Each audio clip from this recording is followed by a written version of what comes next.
بسم اللہ الرحمن الرحیم۔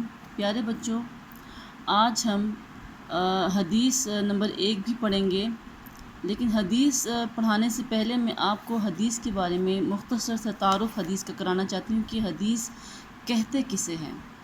تو بچوں، حدیث جو ہے وہ 2 طرح کی چیزوں پر مشتمل ہے۔ ایک اخبار کہلاتی ہے، یعنی خبر، جس کی جمع ہے اخبار، اور دوسرا آثار کہلاتی ہیں، یعنی اثر کی جمع آثار۔ اب خبر کسے کہتے ہیں؟ تو بچوں، حضرت محمد صلی اللہ علیہ وسلم کا کوئی قول ہو یا کوئی فعل ہو یا تقریر ہو۔ تقریر وہ والی نہیں جو اسٹیج پہ چڑھ کے کی جاتی ہے، بلکہ تقریر کا مطلب ہے کہ وہ کام جو صحابہ کرام نے حضرت محمد صلی اللہ علیہ وسلم کے سامنے کیا ہو اور آپ صلی اللہ علیہ وسلم نے روکا نہیں بلکہ اس کو برقرار رکھا، تو اسے ایک سند سی حاصل ہو گئی، مطلب نبی کریم صلی اللہ علیہ وسلم کی رضامندی حاصل ہوگی، اسے تقریر کہتے ہیں۔ تو حضور اکرم صلی اللہ علیہ وسلم کے قول یعنی ان کی باتیں، ان کے افعال یعنی ان کے عمل، ان کے کام اور ان کی تقریر، یہ جو ہے یہ اخبار یعنی خبر کہلاتے ہیں۔ اور آثار ہے کسی صحابی کا قول، صحابی کا عمل یا صحابی کی تقریر، ان کو آثار کہا جاتا ہے، ٹھیک ہے۔ اس لیے کہ صحابی جو بات کہہ رہا ہے وہ اپنی طرف سے نہیں کہہ سکتا، اور جو وہ عمل کر رہا ہے وہ خود سے نہیں کر سکتا، ٹھیک ہے۔ تو یہ میں نے آپ کو حدیث کا ایک انتہائی مختصر سا تعارف کرایا ہے۔ ویسے تو حدیث ایک انتہائی وسیع علم ہے، لیکن آپ کے لیے فی الحال اتنا جاننا تھا کہ حدیث کسے کہتے ہیں، ٹھیک ہے۔ اب ہم حدیث کو دیکھتے ہیں کہ حدیث ہمارے پاس جو پہلی حدیث ہے وہ کون سی ہے۔ افضل الاعمال لا الہ الا اللہ و افضل الدعاء استغفار۔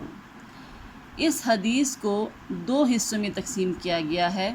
پہلا حصہ ہے افضل الاعمال لا الہ الا اللہ، ٹھیک ہے نا۔ اس پہلے حصے میں توحید کے بارے میں ذکر ہے، جیسے کہ میں آپ کو اس کا ترجمہ کر کے بتاتی ہوں۔ لا نہیں ہے، الہ معبود، الا سوائے اللہ تعالیٰ کے، اللہ تعالیٰ کے، یعنی کہ اس پہلے حصے میں ہم کو توحید کے بارے میں بتایا جا رہا ہے، اللہ تعالیٰ کی وحدانیت کے بارے میں بتایا جا رہا ہے۔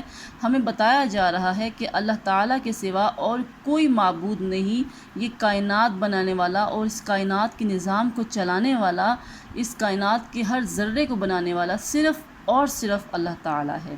ہمارا مالک، ہمارا خالق صرف اللہ تعالیٰ ہے۔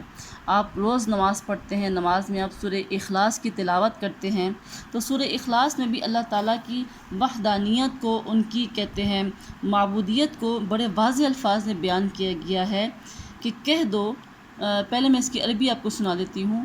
قل هو اللہ احد اللہ الصمد لم یلد ولم یولد ولم یکن لہ کفوا احد، یعنی کہ اس کا ترجمہ ہے کہ کہہ دو اللہ ایک ہے، اللہ بے نیاز ہے، نہ وہ کسی کا باپ ہے اور نہ وہ کسی کا بیٹا اور نہ ہی کوئی اس کا ہمسر۔ اس کے علاوہ قرآن مجید میں کئی مقامات پہ اللہ تعالیٰ نے اپنی وحدانیت کا، اپنی معبودیت کا ذکر کیا ہے، جیسے اللہ تعالیٰ نے سورہ بقرہ میں ارشاد فرمایا وَإِلَٰهُكُمْ إِلَٰهٌ وَاحِدٌ لَا إِلَٰهَ إِلَّا هُوَ الرَّحْمَٰنُ الرَّحِيمُ، اور تمہارا معبود ایک معبود ہے، اس کے سوا کوئی معبود نہیں، وہ بڑا مہربان نہایت رحم کرنے والا ہے۔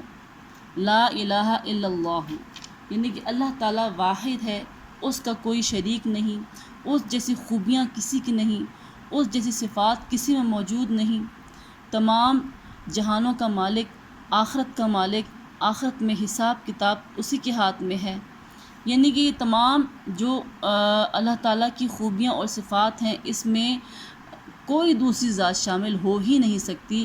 اس چیز کو، اس ایمان کو توحید کہتے ہیں، یعنی کہ لا الہ الا اللہ محمد الرسول اللہ۔ تو بچوں، یہ اس حدیث کا پہلا حصہ ہے۔ اب اس کے دوسرے حصے کی طرف دیکھتے ہیں۔ وَأَفْضَلُ الدُّعَاءِ اسْتِغْفَارُ، یعنی کہ سب سے افضل جو دعا ہے وہ استغفار ہے۔